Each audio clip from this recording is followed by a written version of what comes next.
let's go right at it with Representative Mark Green. Congressman, it's always great to have you on the show. Okay, let's get the update. Let's get the viewer update on what's going on with the vote count. The Trump campaign filing for a recount in 2 counties in Wisconsin today. A Trump Nevada lawsuit claims 15,000 people voted multiple times. Thousands of votes discovered in Georgia.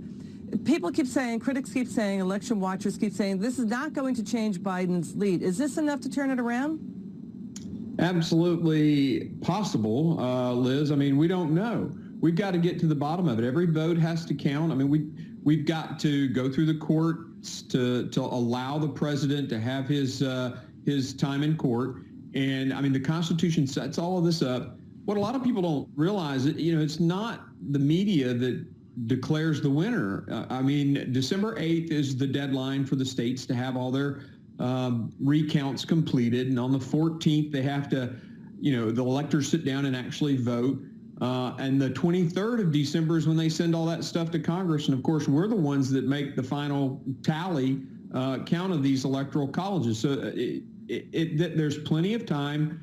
These recounts have to happen. We won't know until they're done. So yeah, I mean, we need to do this.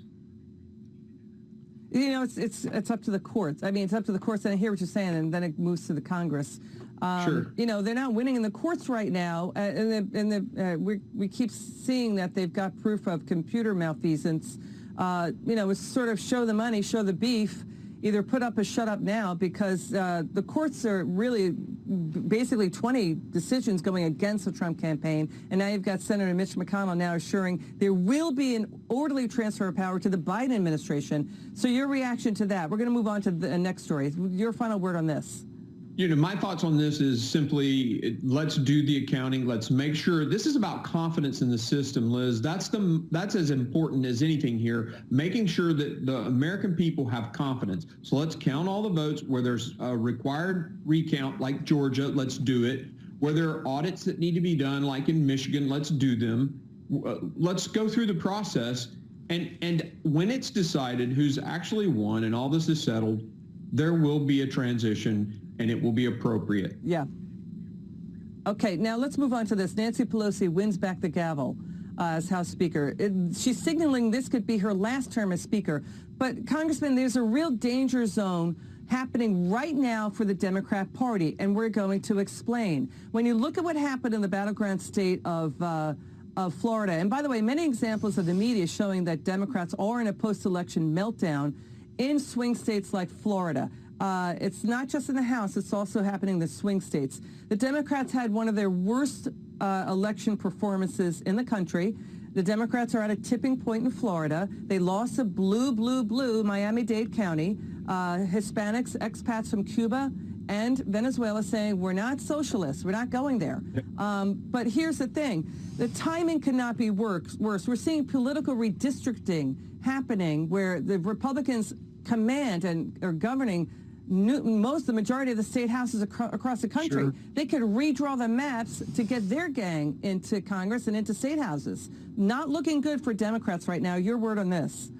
Yeah, absolutely. You hit a broad range of stuff from how they pick who's going to be the Speaker of the House. Again, they're doubling down on this socialist leftist agenda to, the future of the Democrats after redistricting. They spent tens of millions of dollars to try to flip state legislatures. They didn't flip a single one. In fact, we gained one. This has been an unprecedented statement from the American people that they're not socialist and they don't want to defund the police. This leftist Antifa agenda of the liberals like Nancy Pelosi and AOC, America has soundly rejected it. And if they're going to double down on that, go right ahead. We'll trounce them in 2 years and we'll have the majority in the House.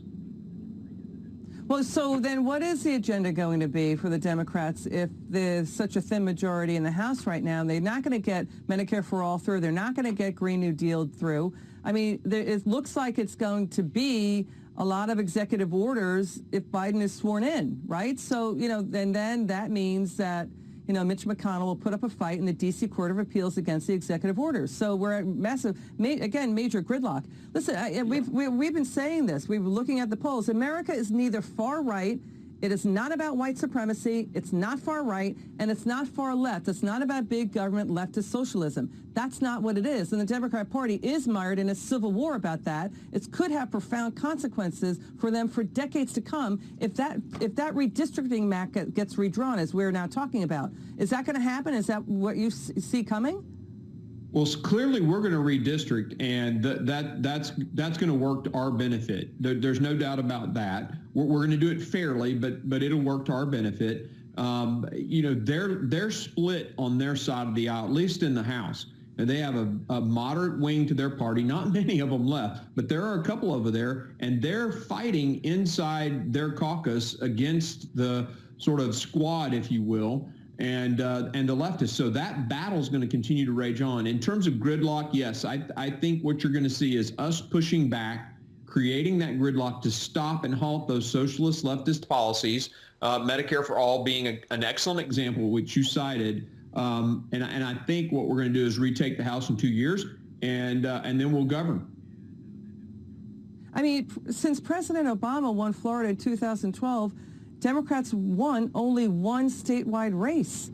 I mean, a single statewide race out of a dozen. I mean, here's the thing. Trump did triple his margin in Florida, and Trump policies, people are looking at jobs, and he effectively eliminated, he really pushed that jobless rate down. There were 750,000 more positions to fill than jobless people.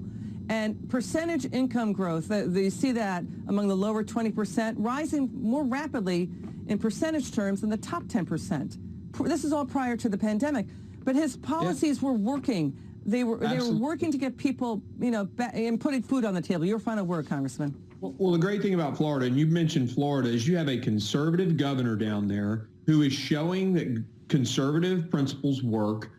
He's articulate, and he's winning the day in Florida. The president's policies are clearly working for the middle class and the lower classes. I mean, the income growth that happened in the bottom 25% of wage earners has been substantial. So America is not a socialist country. America wants a smaller government. They want rebuilt infrastructure. They don't want defunded police. They want to renew the American dream. So, I mean, we're the right party to lead this country.